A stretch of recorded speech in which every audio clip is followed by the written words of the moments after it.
Well, good afternoon, almost good evening.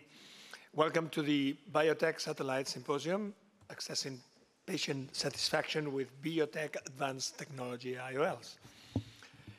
As a chair of the event today, it gives me a great pleasure to welcome you all. Myself, my name is José Güell. I'm founding partner and doctor specializing in corneal and refractive surgery at IMO in Barcelona. I have been the president of the IMO Foundation for a while and professor of the master course in the anterior segment and master course on corneal and refractive surgery at the same institution. And also I teach at the ESASO in Lugano. Today we will share our experiences about biotech premium IOLs with you. And I would like to introduce these very well-known speakers that we have here. Dr. Detlef Breyer from Germany, Dr. Ramon Ruiz Mesa from Spain, Dr. Alka from Turkey, Dr. Florian Kretz from Germany, and Dr. Alexandra Arango from Spain. We also have with us Dr. Ertan Sunay from Turkey as expert specialist for this session. He is the medical director of the Benibidi Group of hospitals in Turkey, and is associated with many national and international societies like the Turkey Ophthalmological Society, the Pan American Association of Ophthalmology, American Society of Cataract and Refractive Surgery, the European Society of Cataract and Refractive Surgery, and the European Society of Retinal Specialists.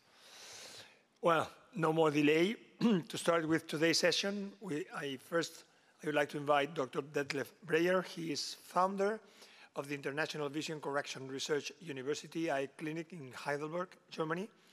He also co-owns the Breyer Einkaimak and Club and Premium Eyes Eye Clinic in Düsseldorf. Today, he will share his first results with this eye-krill phakic toric IOLs. So, thank you very much, Jose, for a nice introduction.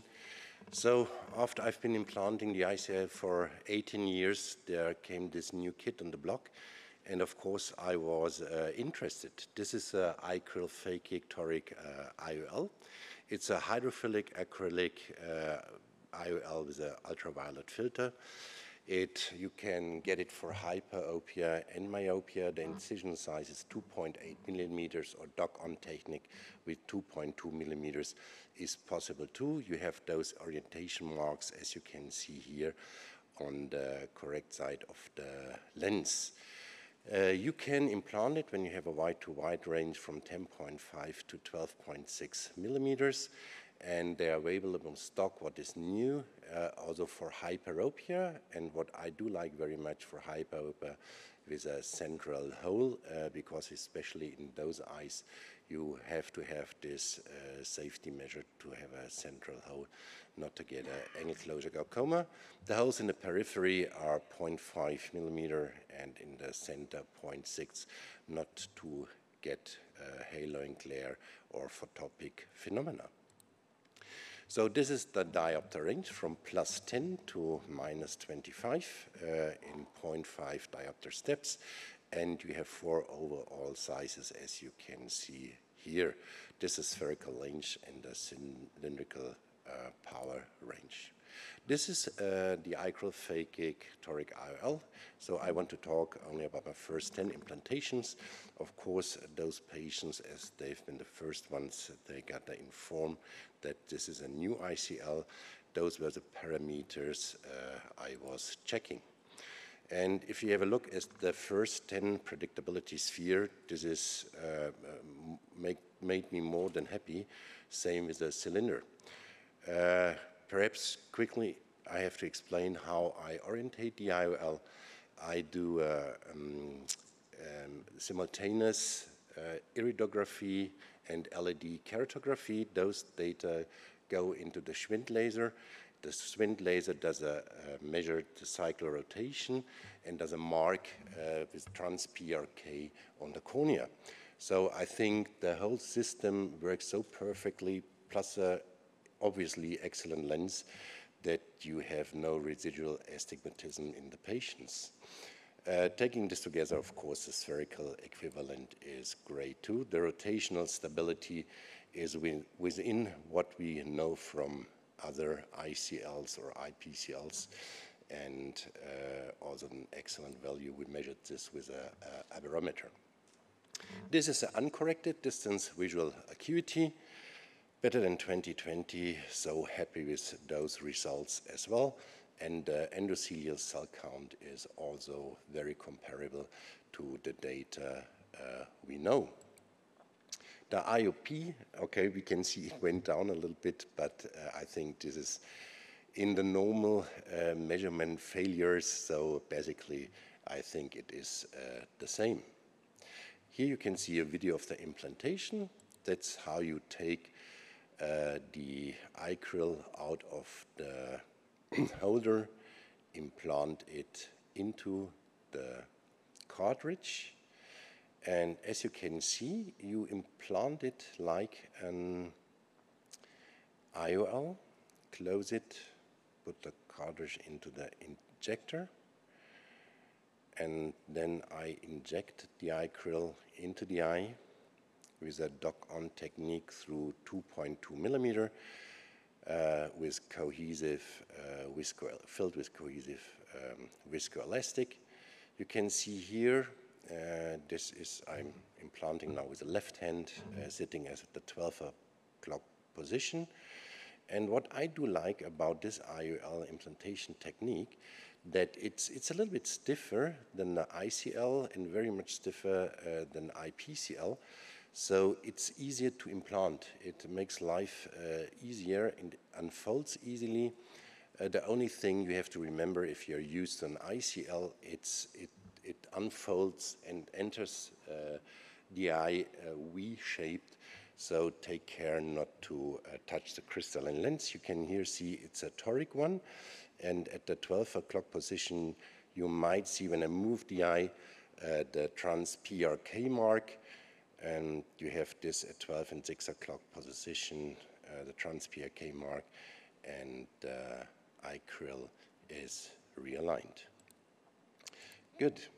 So what is also perhaps for the one or the other person interesting is if you implant it into the cartridge, it's like an IPCL. That means it's not like an ICL. You don't have to pull it forward.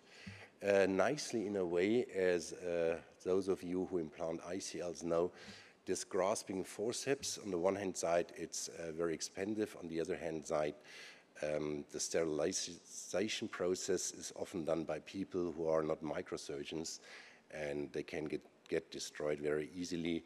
So this is really a money-saving procedure. So what I said before, in contrast to the ICL, the acryl leaves the cartridge U or V-shaped, like an IPCL, so be careful not to touch the crystalline lens. If you're used to implant an ICL, the placement of the haptics and rotation especially is very easy because it's the most rigid of the ICLs we know. IPCL is very floppy and it has the big holes in the haptics, so it's the one who's most complicated to implant. The ICL, we're used to it, and the acryl, I think, is especially also nice for those people who start with implantable contact lenses. So the results, at least from the first patients, are very good to excellent. It's an acryl that is easy to implant. You don't have to pull forward. That saves money and nerves. It's most rigid of all phakic IOLs. If this is an advantage or disadvantage, we don't know yet. We don't have long-term results, so that's why we inform our patients that this is a new product when we implant it. And I'm happy they're on the market because what we could see over the years, that competition really stimulates the business.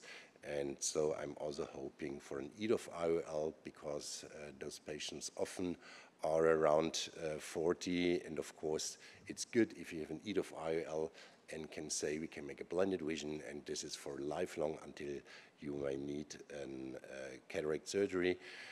So you will not depend on readers when you get 45 or 50. Thank you very much for your kind attention. Thanks very much, Detlef.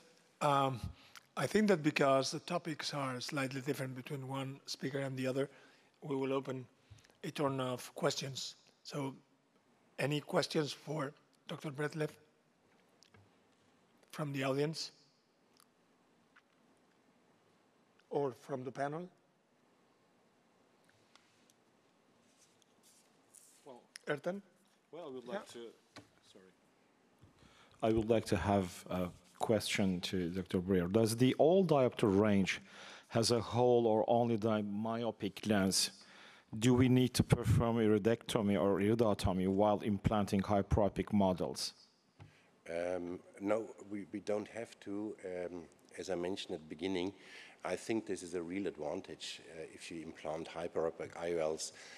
In 18 years, I never had big problems, but in one case last time, where I really had to explant a hyperopic ICL because the patient had a plateau iris syndrome, and I haven't seen it. And the first day, 20/20 vision, second day, happy patient, he was +7, and third day he came with really pain in the eye, and he had glaucoma. So I had to explant it, and you can imagine if there's a high pressure and you have to explant the ICL and the pupil gets small, it's not a nice surgery.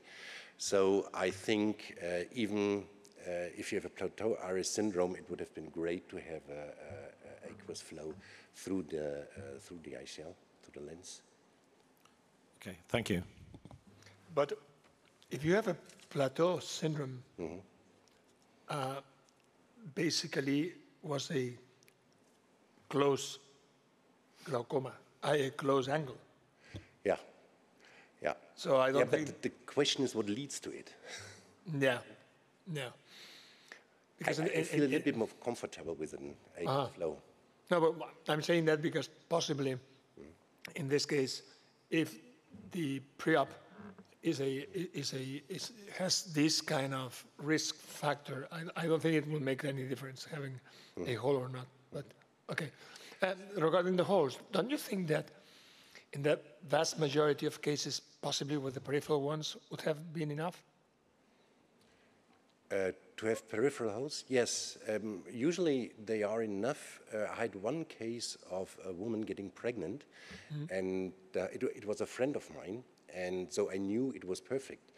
I did it by myself. It was a friend of mine, so I had this patient very good in mind. And she got pregnant, and due to the swelling of the tissue and crystalline lens, the Erydectomy closed. Okay.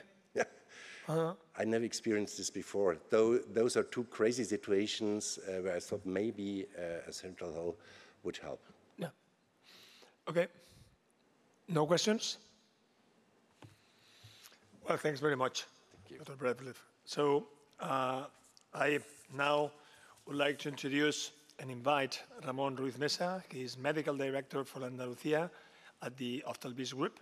He belongs also to the Board of Directors of the Spanish Society of Refractive Implant Surgery, possibly you know the SECOIR, and the Spanish Society of Ophthalmology, the SEO. He is also associated with the ESCRS, ESCRS, ISRS. He's associated with almost everything. He is a very well-known speaker and surgeon.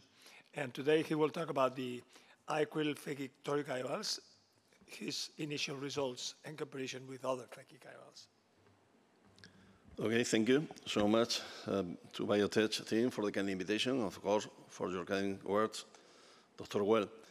Effectively, I am going to talk about our initial, I have the short experience, clinical result and a comparison with other phakic IOLs.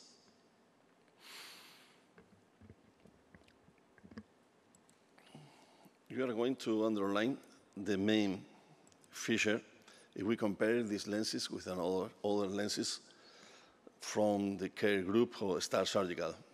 We underline the ultra-high purity of this type of lenses, Biotech lenses, with less than 0.02% of impurities.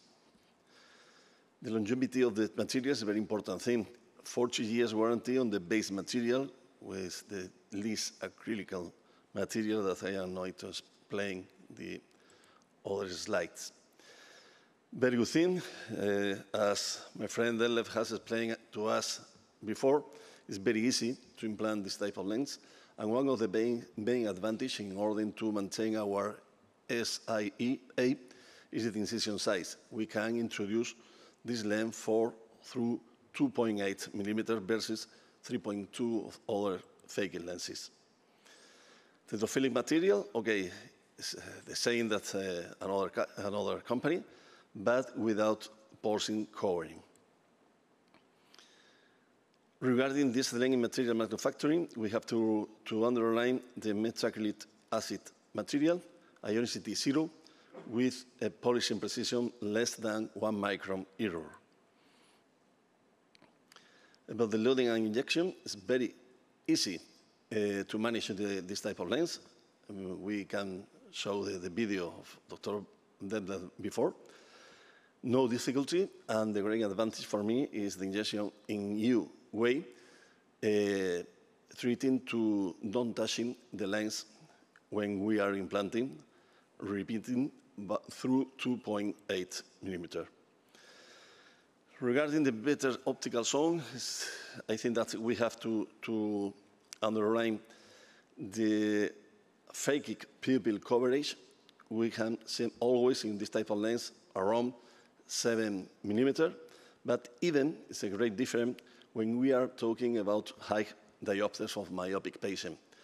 At the same time, we maintain this type of lens, the spherical design, in all orders the lenses and all orders the diopters. Of course, if we talk about hyperopic lenses, we can result that in this type of lenses, we don't need to give laser previously on surgery or an erydectomy intrasurgical time because they maintain the same hole in the center like myopic lenses.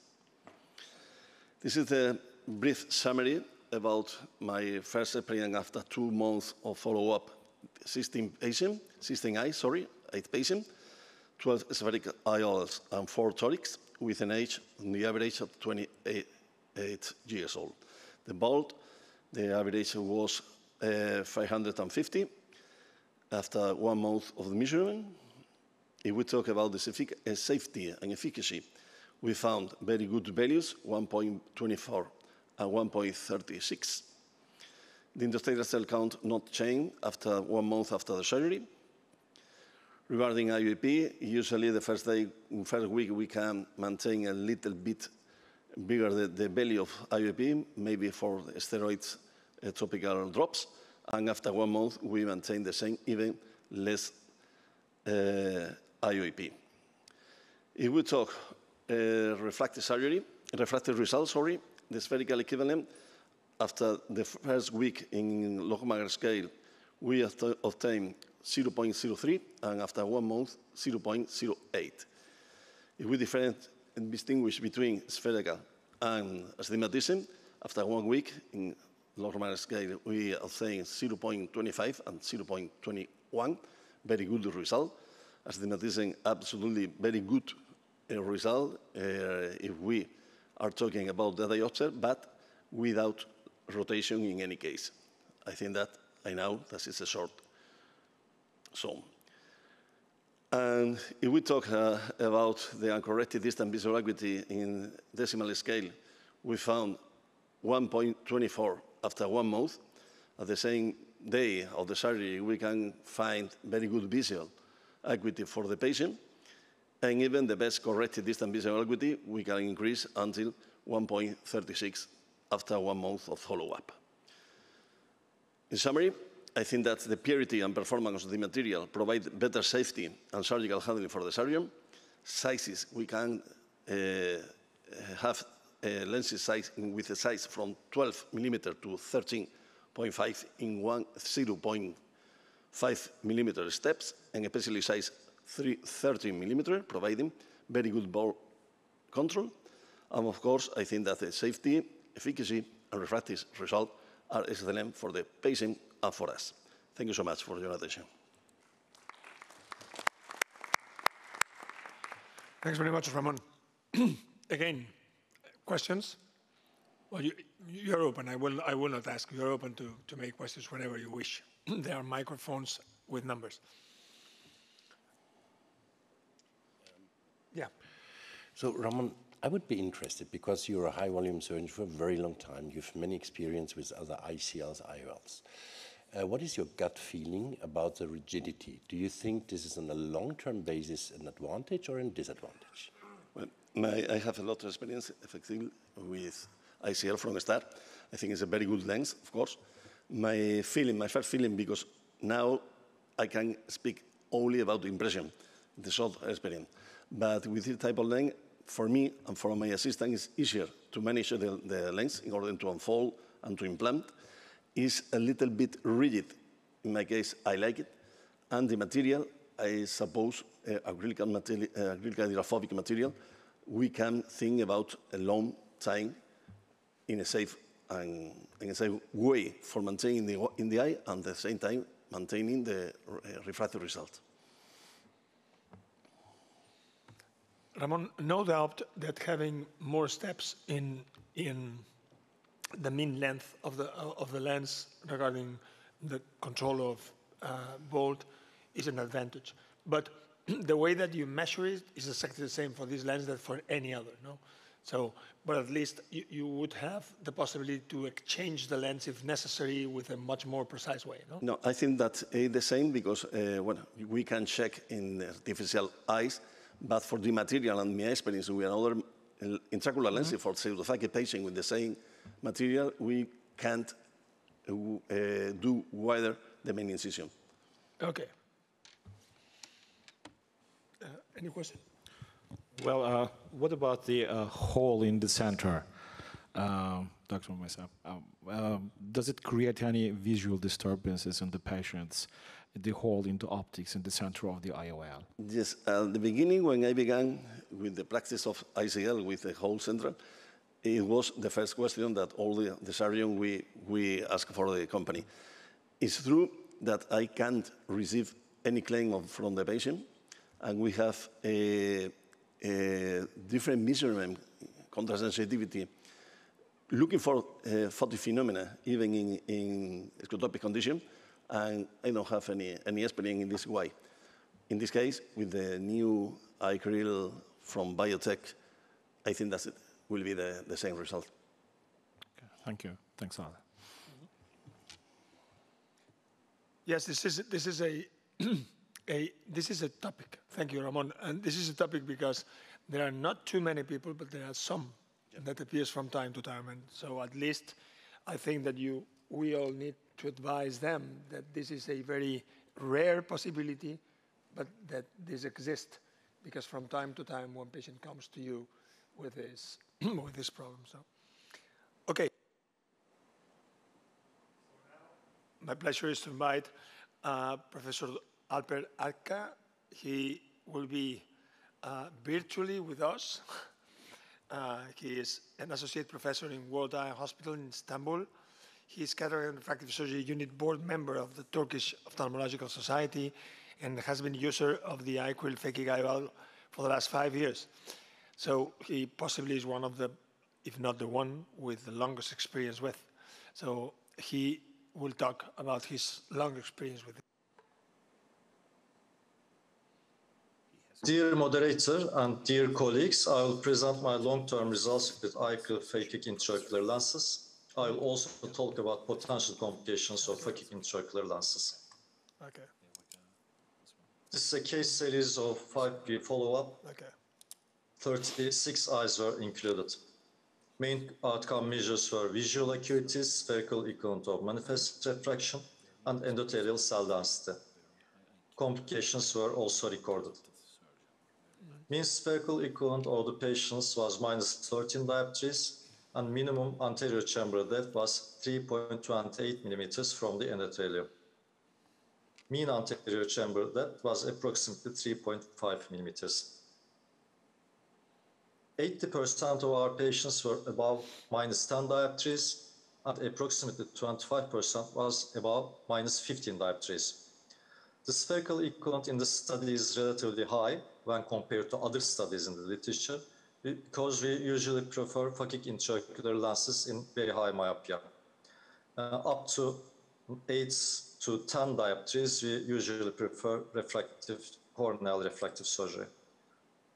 At the end of the follow-up, at the end of 5 years, there was a statistically and clinically significant regression. And this was an expected finding because 25% of our patients had 15 dioptries or more myopia. This is a very high level of myopia. And myopia is usually progressive in this patient group due to axial length elongation. As a result, after 5 years, only 50% of the patients were within 1 dioptries of the attempted correction. And only 36% of them was within 0.5 dioptries. However, efficacy index was still 1.2. That means mean postoperative uncorrected visual acuity is higher than mean preoperative corrected visual acuity despite residual refractive errors. That's because most of the patients experienced an increase in corrected distance visual acuity. In this study, 67% of our patients experienced 1 or more lines of improved visual acuity.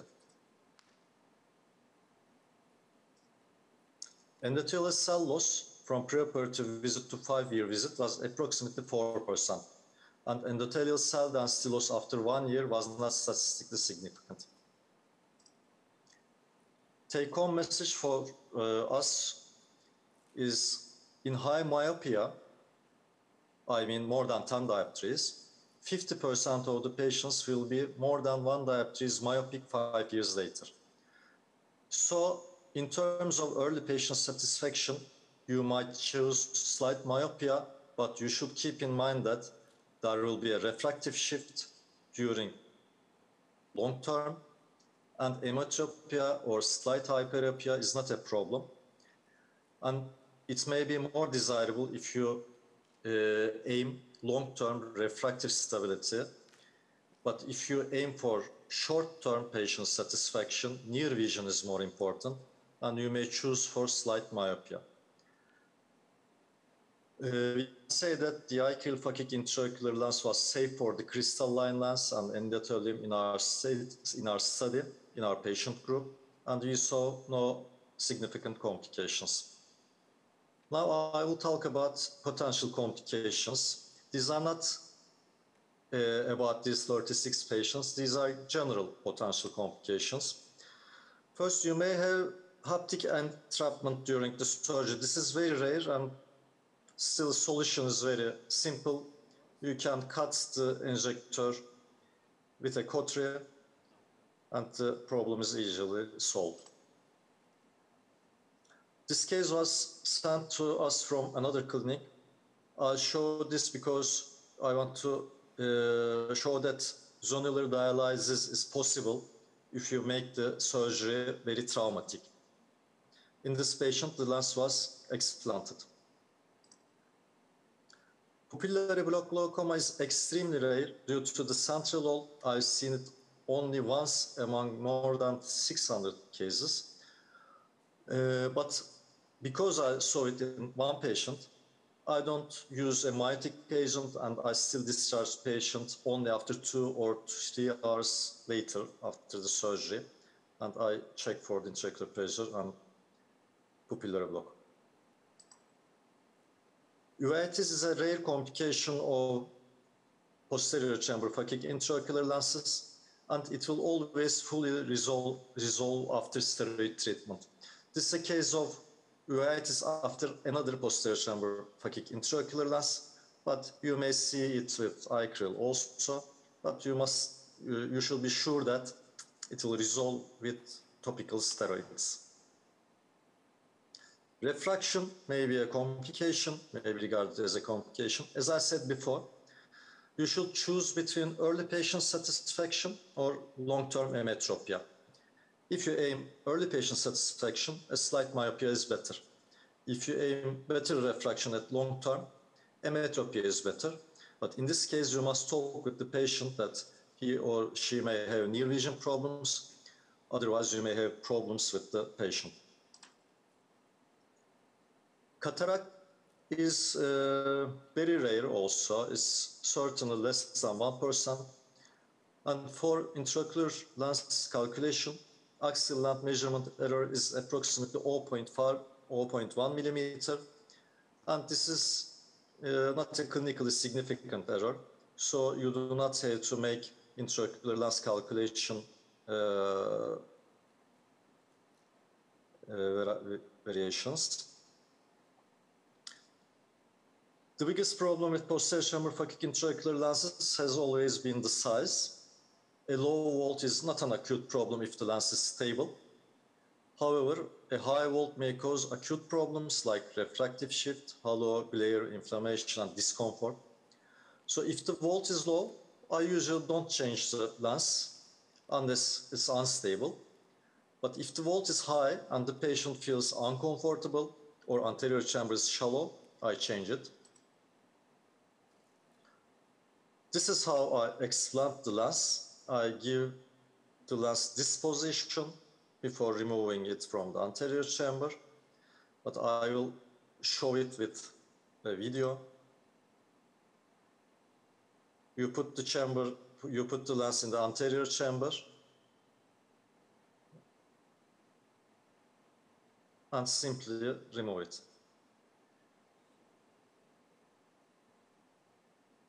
It's very easy surgery, and you can replace it with a new intraocular lens. In conclusion, I will advise you to check twice before choosing the smallest or the largest size to avoid complications. Replacement may be necessary if the lens volt is too high or too low. You should choose between early patient satisfaction, that means better near vision, versus long-term refraction.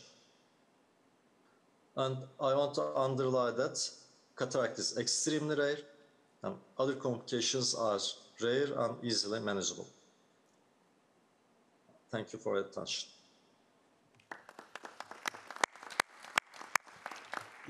Thanks very much, Alper, for to share with us your long-term experience. Could you hear us?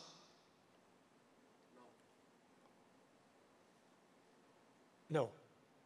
Connection issues. Okay. Okay. Well, I had one question. Perhaps some of you could clarify it to me. It looks like, or at least I understood, perhaps I am wrong, that to prevent pupillary block, he does not like to use neither myocol or pilocarpine at the end of surgery, and so it looks like that for him, and I would like if for you too, the pupillary block is mostly an early post-operative problem. That's what you think. Yeah. Okay. Okay. Here is back again. Came again, right? I have a short problem with internet connection, so I could not hear the question. Can you please? Hi, Alper. Thanks very much. This is Jose from Barcelona. The question was that you talk about the recommendation of not to use myocol or acetylcholine at the end of surgery. This will not work. Okay. Let's leave some time if he can solve the connection. Can I just raise a question for discussion? Yes, of course. As Alpa showed that there is a progressing myopia in those patients, but the early outcome is better with patients that he targets slightly myopic. Would it be an option to maybe resync the procedure and target on a slight monovision with a distance target of plus 0.5 in one eye and emmetropia in the fellow eye?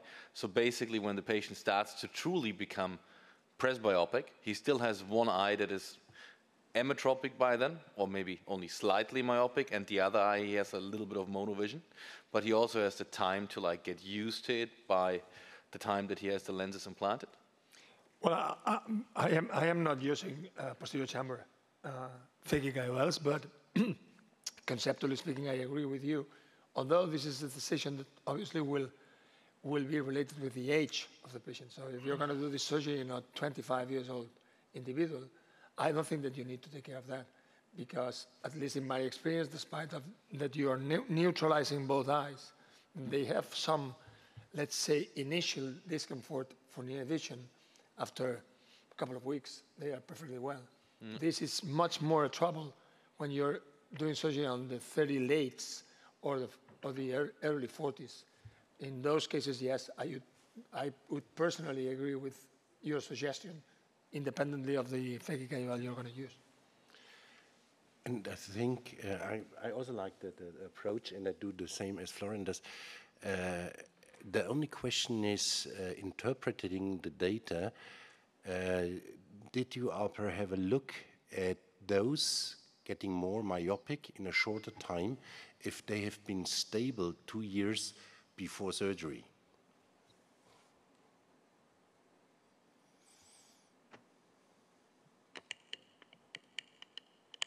Can you hear me? Yes, we can. Yeah, we can hear you. Yes. We did not make a subgroup analysis for the patients who are less myopic, but we expect regression in all patients due to axial length elongation. And my experience is that nearly all patients after phakic intraocular lens implantation who have moderate or high myopia will experience near vision problems. Either you should explain them that in short term they may experience with near problems, or in long term better refractive. You should choose between them. There is no ideal solution, because in moderate or high myopia there will be increase in myopia in long term. And it's due to axial length elongation. So there is no solution for that. The only solution may be corneal refractive surgery when there is too much regression. Okay, thanks very much, Alka. I think that we need to move on. Thanks very much, and we are sorry because of the problems of connection. And now I have the pleasure to... I apologize for the internet connection. So I have the pleasure to invite Florian Kretz from Germany. He's the founder and CEO of PVK Precise Vision. He has established 2 new treatment methods for cataract surgery at the Precise Vision Ophthalmology Centers, published more than 100 scientific articles in the specialized ophthalmological press, and he will share his first results with the OptiFlex trio. Thank you very much, Jose, for the introduction, and thank you very much to Biotech for inviting me to speak about my experiences with the OptiFlex trio. Here are my financial disclosures. We perform studies for Biotech. And if you look at the OptiFlex trio, you can see it's a regular trifocal C-loop hydrophobic, but you can also see that the periphery of the IOL is monofocal.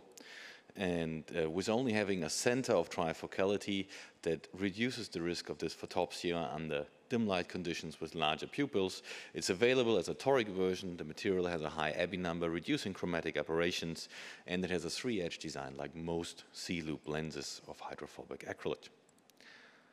If you look at the MTF values and the light distribution, you see that it has a quite high peak for intermediate at 1.85 diopters. That means that this trifocal does not focus mainly on distance and near. It focuses mainly on distance and intermediate as well. As the stray light from the intermediate focus point is transferred to double of the add power, there is also a significant amount of light used for near coming from the intermediate. But so here you really have good intermediate vision and good near visual acuity as well. The other thing is it has a small filter in it, very close to the normal natural human lens. So the comfort for patients after surgery, especially in like early cataract patients in the beginning 60s, they don't feel any color changes. You can see here the implantation. I'm a laser surgeon, so I usually implant only with OVD in the cartridge. You can see that the unfolding time of this hydrophobic material is quite fast, and then you just extract the viscoelastic behind the optic, in front of the optic. The lens centers very well, and basically you are done very quickly implanting the OptiFlex Trio. But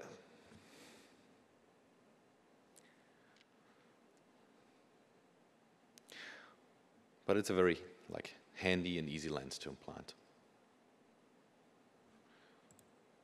Could you? Perfect. I think the more important part is actually how is the outcome of the patients. And you see, we measure visual acuity in different distances, usually 80 centimeters, 60 centimeters, and 40, and in distance. And you can see that the uncorrected visual acuity in those distances is quite good, especially in the intermediate range. So we had a very high patient satisfaction with those lenses. If you want to have a wider overview of the performance, you look at the defocus curve. And you can see here that you really have a very flat intermediate focus going down to near. So you still have your peak for distance, like most trifocals, but you don't have those typical dips between the intermediate and the near visual acuity in those patients.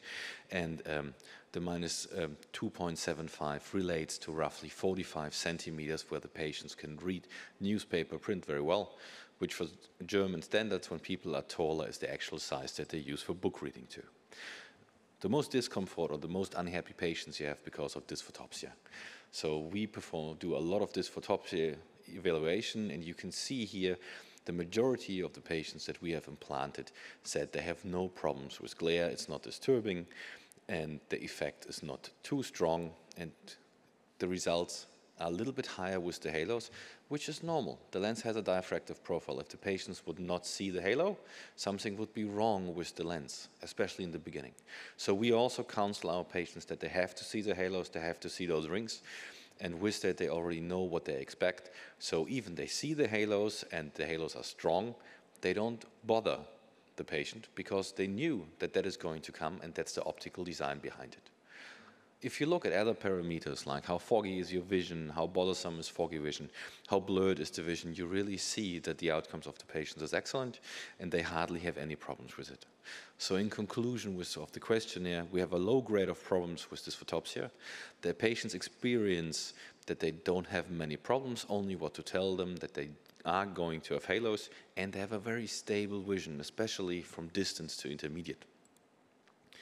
So for me, it's definitely a new option that I can use for presbyopia treatment, offering a wide range of vision. If you tell the patients that the intermediate distance will switch rather from 35 to roughly 45 centimeters, then they're very satisfied, especially if you have taller patients. The patients don't experience many color changes after implantation of this lens, and I do think it's just a very good possibility in the correction. So thank you very much for your kind attention. Thanks very much, Florian. I think, well, you can respond from there. Yeah, perfect. Much more comfortable. So, no questions? Do you have? Oh, yes, I do. Dr. Kretz, is there any specific criterion or any situation not to implant OptiFlex Trio to a patient besides well-known pathologies, corneal retinal pathologies? I should assume you have a patient who has only cataract and nothing else, and you are inspecting the patient and everything goes okay for an implantation of a trifocal intraocular lens. So still, might there be any specific reason to give up and just prefer another brand or something like that instead of OptiFlex Trio? I would ask this question to any surgeon who is dealing with one type of brand intraocular lens. So sometimes I would like I do have received some interesting results. So I just wanted to keep asking this question to you. My reasoning is there is no medical condition to give up from a trifocal intraocular lens implantation to a patient, but still, in sometimes, you prefer this lens or this lens or this lens. So does it make any difference in your decision? It actually is a very easy question. So we do a lot of dysphotopsia evaluation before the surgery. So we run questionnaires with the patients, we put them in front of the halo glare simulator, we let them adjust their actual glare, and especially in cataract patients, you will see a significant amount of glare.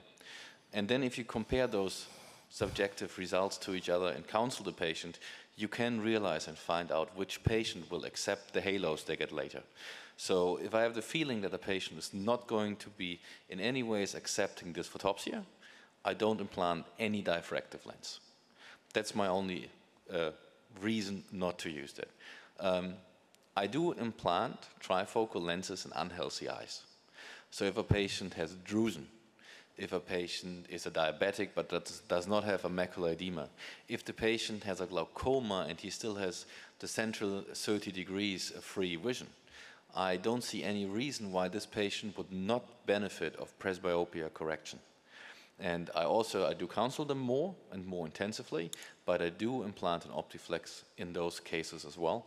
And so far I have not seen any study or any data that shows me that a patient that develops macular degeneration, macular edema, diabetic edema later on, that he has not benefited from the trifocal or the presbyopia correcting IOL he has received before. And to my knowledge, I also don't know many cases where presbyopia correcting IOL was explanted after the patient developed more pathologies regarding his retina. Okay, thank you. Do you have also any age interval or preferences in patient selection? Excuse me. Do you have any age interval preferences in the patients to implant such an intraocular lens, trifocal, I mean? I think when they're too old, you need to look rather at the pupil size than at the age. And for young patients, it's more if we have the possibility to do the presbyopia correction on the cornea, using Presbyon or Presbymax, I prefer to do the presbyopia correction on the cornea rather than doing a clear lens exchange. But that's more for the risk of retinal detachment than for anything else. All right, thank you. Florian, a couple of things. I presume that when you say that, and I agree with you, that in those patients where we have implanted a trifocal lens and they, because of the age, develop retinal problems, it's really infrequent, the need to explant because of the disease, the lens. I agree with you. I presume that the retinologists would not think the same if they need to treat a diabetic case with a laser because it's a little bit more difficult. But anyway, I agree with you. But for that reason, the OptiFlex is perfect because the periphery is monofocal. Yeah, and usually the diabetic treatment would be in the periphery. That's what I wanted to ask you about that. It looks like it makes more than sense that having less rings at the periphery allows to have a less chance to have visual disturbances. For example, driving at night or whenever you're looking too far. But with your experience with these lenses and with others, which one between the trifocals that you have been working with, things that penalize more distance vision? Oh, I think distance vision is always penalized when the pupil size is becoming larger and you have too many rings in the periphery. So it's always distinguishing. For me, it's very important what light circumstances patients work with. If you have patients that like to read a lot and you have a feeling they're a little bit older, so they don't have LED lights in their house, they do perform, in my experience, better with a lens that has rings into the periphery. But if you have the feeling that it's a patient that is driving more at night, that does not have those difficulties, I prefer to use an optic like here where the periphery is monofocal. And there's other lenses that are based on that principle as well. And I do believe that it's just more individualizing for your patients. That's why we have a lot of questions that we really ask the patient and counsel them for, because I do believe the optical quality of those lenses is all good. It's more you have to find which patient needs which light intensity on which focal point and what side effects, because it's only physics that we can play with. But then it works as a very good system. That one. Last question. Just a question on Florian. With your experience, could you highlight as the main advantage or feature of this lens if we compare it with another trifocal lenses in the market? Well, first thing, it's a hydrophobic, a C-loop trifocal, which unfolds very quickly.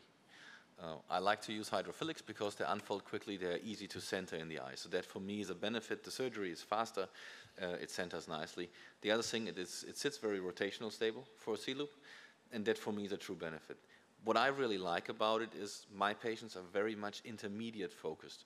And many of like the first trifocal models, they put their focus on near. Personally, I like this concept that you have more intermediate, because for me, newspaper reading, where the newspaper is lying on the table, is intermediate distance. It's 60 centimeters, it's not 40. And so I do believe that those patients benefit for having more light intensity at the intermediate range. The other thing is you just have less loss of light, because half of your lost light is transferred to the near point where the patient can use it. And I think those are the main highlights about this lens, that they really did a very clever way in using the light intensities. Thanks very much, Florian. Now I have the pleasure to invite Alexandra Arango, a good friend. She's currently associated as medical director at Institute of Cornea and Ophthalmology, surgeon specialist in cornea in Hospital Germán Trias y Pujol, Barcelona, Spain. And today she will talk about from her point of view, key indications of the OptiFlex trio toric models. Thank you for the kind invitation, and thank you to Biotech for inviting me to this interesting symposium. I'm going to try to show you our results with the OptiFlex trio toric IOL. Here's a brief review in terms of safety and efficacy in a prospective study that was focused on our residual refraction in our first patient. It was actually 34 eyes. All emmetropic patients were excluded. And I would like to talk about the exclusion criteria that we've got right now when choosing a trifocal IOL. So when we're going to take into account pupil diameter, the angle kappa, and special mention to the root mean square at 6 millimeters for high order aberration. So we will exclude patients with more than 0.35 microns. But if we look at the root mean square of 1 diopter of astigmatism at 6 millimeters, we will find that the value is almost double than the one for the high order aberration. So many surgeons with 1 diopter of astigmatism, they will go for an spherical choice.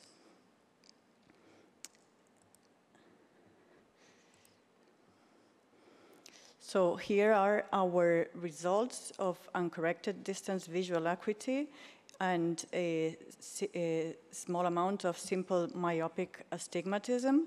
So if you look here at with the rule astigmatism, you can see that it has a low influence in far distance vision. We shall consider the natural evolution to against the rule astigmatism as years go by. So we might want to target our patients with the rule astigmatism of around 0.25 diopters. If we go to the against the rule astigmatism, this group shows a higher influence in far distance acuity.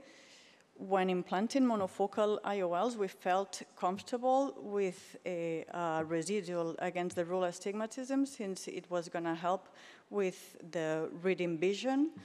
But when talking about trifocal IOLs, this is completely unnecessary, and it's definitely going to affect far distance visual acuity. And if we look at the oblique positions, it certainly affects distance vision. So looking at this slide, we want to go into the blue results, almost emmetropic or slightly with the rule astigmatism up to 0.25 diopters. Here's what we don't want to have. We don't want cylinders of more than 0.75 diopters. We don't want oblique positions, and we have to avoid an spheric equivalent higher than 0.5. So I'd like to take special attention to this group, since many surgeons will go for spherical choices when having corneal topographies with 0.75 up to 1 diopter of astigmatism. So remember when we were talking about the root mean square? So if we consider treating these patients, we are not only going to avoid a bad far distance visual result, but we are also going to be able to get uncorrected distance visual acuities as good as for the toric group as for the spherical one. And not only visual acuity, but also considering a final refraction. So if you look at our medias and our standard deviations, we were able to get a better precision in the toric group than we did in the spheric group, and this was because we treated really small amounts of astigmatism. When calculating a toric IOL, it's harder to do it, to correct small amounts of astigmatism due to the natural posterior astigmatism, corneal posterior astigmatism, since it's going to have a higher influence for 1 diopter to 3 diopter than to 3 diopters of astigmatism. But with the actual software that we've got, as is the Biotech calculator, it will include the posterior phase, and we will be able to be simulating to get the results we want.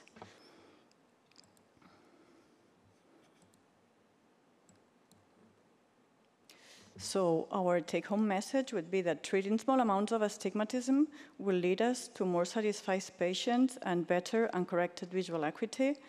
We should always avoid postoperative spheric equivalent higher than 0.5, and we should avoid a postoperative oblique residual astigmatism.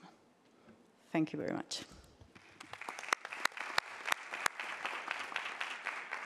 Thank you, Alejandra. So if I understood well, you are prone to calculate the pre-op astigmatism using both the anterior and posterior. Right, yeah. Okay, okay.